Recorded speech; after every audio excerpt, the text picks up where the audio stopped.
So finally good morning student. आज हम लोग क्लासेस स्टार्ट करने जा रहे हैं BSc second year mathematics unit first.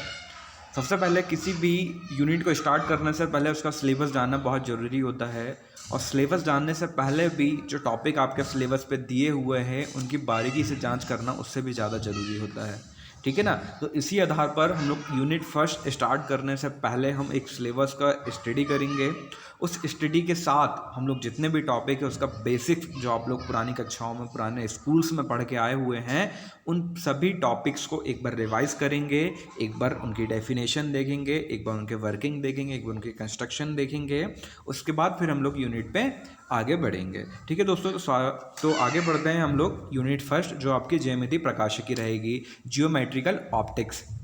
तो यूनिट फर्स्ट आपकी बहुत ही सिंपल और बहुत ही अच्छी यूनिट है। इसलिए अच्छी कहूँगा क्योंकि इसमें जितने भी टॉपिक्स है वो सारी चीज़ें आप अब 9th 10th 11th 12th में पढ़कर साइंस की बुक में आ चुके हो। ठीक है ना।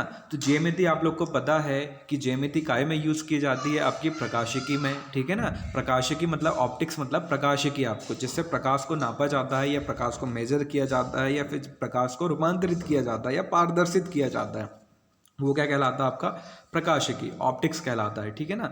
इसमें आपको क्या मिलेगा?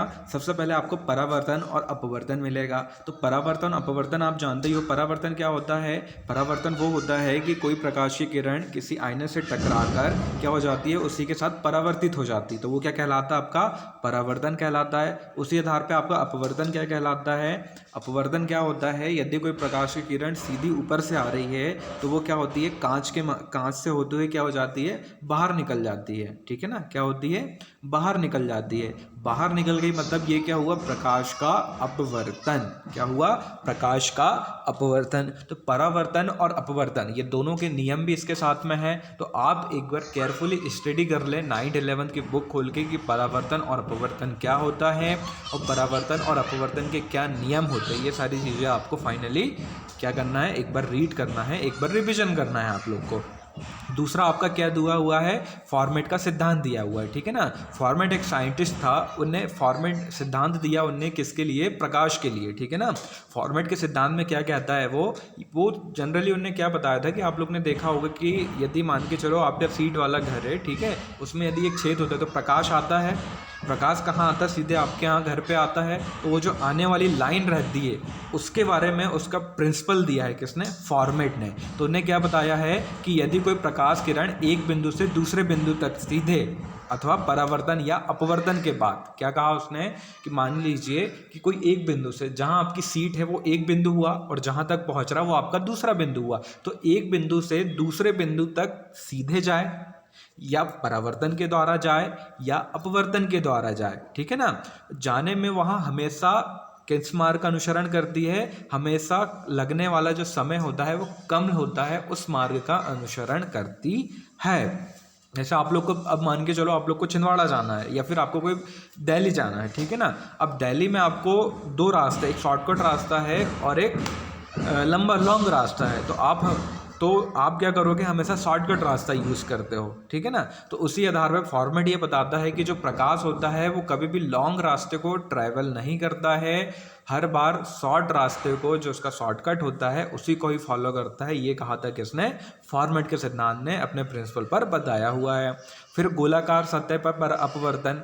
अब हम लोग ने अपवर्तन तो पढ़ा कि माना एक प्रकाश की किरण आई, वो यदि काय से होकर जाती है, ग्लास या कांच से होकर गुजरती है तो वो कैसी चल जाती है? थोड़ी सी तिरछी हो जाती है। ये हम लोग ने अपवर्तन के नियम पर देखा। अब यही चीज़ हम गोलाकार सतह पर भी आपतित करेंगे। तो गोलाकार सतह पर जब वो किरण जाती है तो उसमें क्या इफेक्ट पड़ता है, इसका डेरिवेशन भी हम 90 डिग्री जो होता है वो गोलाकार सतह पर अपवर्तन, हम लोग इसका डेरिवेशन देखकर इसको ज़्यादा अच्छे तरीके से आगे हम लोग इसे समझेंगे। फिर क्या होता है? अप्लैंटिक पॉइंट, क्या अप्लैंटिक बिंदु है ना, इंग्लिश में कहा जाता है अप्लैंटिक बिंदु। तो ये पॉइंट भी आपका प्रकाश के ऑप्टिक्स के ऊपर ही है। ठीक है ना। तो वो क्या होता है? जब प्रकाश एक बिंदु पर आता है और दूसरे बिंदु पर जाता है, ठीक है ना, तो वहाँ क्या होता है? उसी मार्ग का अनुसरण करता है। अप्लैंटिक बिंदु का कहना ये रहता है। इसको अप्लैंटिक बिंदु और इसके जो अनुप्रयोग है ये ज़्यादा अच्छे तरीके से, एक काम करूँगा, अप्लैंटिक बिंदु आप लोग को पहले अच्छे तरीके से समझना पड़ेगा। तो इसके नीचे में आपको अप्लैंटिक बिंदु बिंदु का वीडियो बनाकर भी सेंड कर दूंगा, तो आप उसे ज़रूर देख लीजिएगा, ठीक है ना। फिर लेंस सूत्र आप लोग को पता ही है क्या होता है। जैसा आप लोग को पता है कि लेंस को मापने का जो मात्रक होता है वो क्या होता है, डायोप्टर होता है। उसी प्रकार लेंस सूत्र का एक डेरिवेशन होगा जो आप इस सिलेबस में, इस चैप्टर में आप लोग पढ़ेंगे, ठीक है ना। फिर पतले लेंसों का संयोजन व समतुल्य फोकस दूरी, फिर आपको डेरिवेशन है इसमें कि पतले लेंसों का संयोजन के लिए डेरिवेशन फाइंड आउट कीजिए, और समतुल्य फोकस दूरी के लिए, मतलब किसके लिए, लेकिन पतले लेंस के लिए समतुल्य फोकस दूरी के लिए क्या कीजिए आप, फोकस दूरी को डेरिवेशन फाइंड आउट कीजिए। फिर आपका विक्षेपण और विक्षेपण क्षमता, ठीक है ना। क्या होता है, जो आपकी वो होते हैं माइक्रोस्कोप देखे आपने, है ना। माइक्रोस्कोप बोले तो आपका सूक्ष्मदर्शी और दूरदर्शी, ठीक है ना। उसमें जो लेंस लगे हुए होते हैं वो किस आधार पर काम करते हैं, उनकी क्षमताएं क्या होती हैं, वो क्षमताएं का डेरिवेशन जो है वो विक्षेपण व विक्षेपण क्षमता में फाइंड आउट करते हैं, ठीक है ना। अब वर्णविपथन क्या होता, ठीक है ना। ये विक्षेपण व विक्षेपण समझ में आया, ये कहाँ पर यूज़ किया जाता है, ये आपका सूक्ष्मदर्शी और दूरदर्शी में यूज़ किया जाता है। जो उसके लेंसेस होते हैं उनकी जो क्षमताएं होती है उनको बनाने के लिए किस क्षमता को देखा जाता है, विक्षेपण व विक्षेपण क्षमता को देखा जाता है फाइनली, ठीक है ना। यहाँ तक आप लोग को क्लियर हो गया होगा। उसके बाद नेक्स्ट मैं आगे बढ़ता हूँ वर्ण विपथन में। काय में बढ़ता हूँ, वर्ण विपथन। तो वर्ण विपथन क्या होता है, वर्ण विपथन एक प्रकार का दोष है जो लेंसों में होता है। क्या है, अब ऐसा तो नहीं है कि लेंस हमेशा सही रहता है, लेंस कभी कभी गड़बड़ भी हो जाता है, ठीक है ना। मान के चलो आपकी आंखों पे चश्मा लगा है, अब आपको क्या होता है कि आपने एक डॉक्टर के पास जाते हैं, डॉक्टर के पास जाने के बाद आप उसका क्या बनाते हैं, चश्मा बनवाते हैं। अब लग रहा था आपको काय का, पास का चश्मा, उन्होंने बना दिया दूर का, या फिर और भी दोष होते हैं। ऐसा नहीं है कि यही दोष है, लेकिन मैंने आपको एक प्रैक्टिकली बताया कि ये दोष हमें देखने को इस तरीके से मिलते हैं। तो इसी तरीके से लेंसों में दोष को, काय में, लेंसों में होने वाले दोष को क्या कहा जाता है, वर्ण विपथन कहा जाता है। इसी प्रकार आपका आवर्णक संयोजन भी होता है, ठीक है ना। आवर्णक संयोजन भी आपका जो लेंसों में होने वाले दोष या कमी होती है उसमें ही आपका आवर्णक संयोजन भी सम्मिलित होता है। फिर विभिन्न प्रकार के विपथन, विपथन का मतलब क्या बताया मैंने, कमी या दोष। विपथन का सीधा सा मतलब यहाँ पर क्या है, मान के चलो हम किसी पे दोष निकालते हैं या किसी की कमी निकालते तो उसे क्या कहा जाता है, हम लोग कमी या दोष कहते हैं। लेकिन जब बात मैं काय की करूँगा, प्रकाश की करूँगा, या काय की बात करूँगा, प्रकाश या लाइट की बात कर रहा हूँ, तो उस दोष को मैं क्या कहता हूँ, विपथन कहता हूँ। क्या कहता हूँ, विपथन कहता हूँ। तो उसमें जो लेंसों में होने वाले विभिन्न प्रकार के विपथन यानी विभिन्न प्रकार के दोष है, वो सारे दोषों के बारे में हम ज्यामिति प्रकाशिकी यानी यूनिट फर्स्ट पर पढ़ने वाले हैं। और यदि उनका दोष है तो उसका हल भी होगा, तो उसमें होने वाला जो समाधान है, ठीक है ना, क्या हम उसे किस तरीके से ट्रीट किया जा सकता है, किस तरीके से ट्रीटमेंट देकर उसे ठीक किया जा सकता है, तो उनका समाधान भी कायम है, इसमें चैप्टर पे हम लोग पढ़ने वाले हैं। फिर नेत्रिका, आप लोगों ने नेत्रिका पढ़े होंगे, ठीक है ना। नेत्रिका आप लोग ने 11th-12th में अच्छे से पढ़ के आए होंगे। तो नेत्रिका में बहुल लेंस निकाय की आवश्यकता।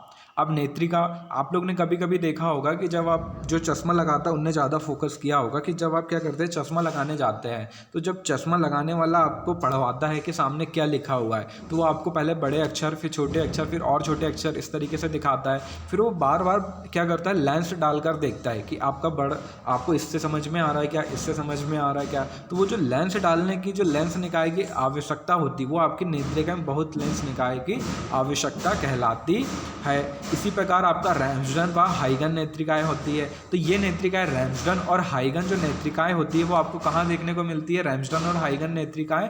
तो रैम्सडन और हाइगन नेत्रिकाएं आपको देखने को मिल जाएगी सूक्ष्मदर्शी और दूरदर्शी में। सीधा सा एग्जाम्पल आपको जब मैं ये चीज़ें आगे पढ़ाऊंगा, रैम्सडन और हाइगन नेत्रिकाएं, तो सीधा सा आपको मैं सूक्ष्मदर्शी और दूरदर्शी सामने लाकर दिखाऊंगा।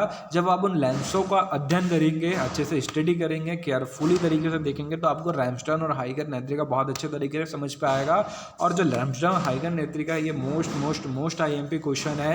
लगभग आरडीबीबी में 4-5 सालों से ये पूछा जा रहा है, और पहले भी पूछा गया, लेकिन करेंट में 4-5 सालों से पूछा जा रहा है। या तो 3 नंबर का या 5 नंबर का आपका रैम्सडन हाइगन नेत्रिका में अंतर, या रैम्सडन नेत्रिका को समझाइए या हाइगन नेत्रिका को समझाइए, इस तरीके से क्वेश्चन आपके आ जाते हैं। तो ठीक है दोस्तों, तो ठीक है स्टूडेंट, आप लोग को मेरी बातें बहुत अच्छी केयरफुली समझ में आ गई होगी। तो thank you very much watching my channel and watching my video.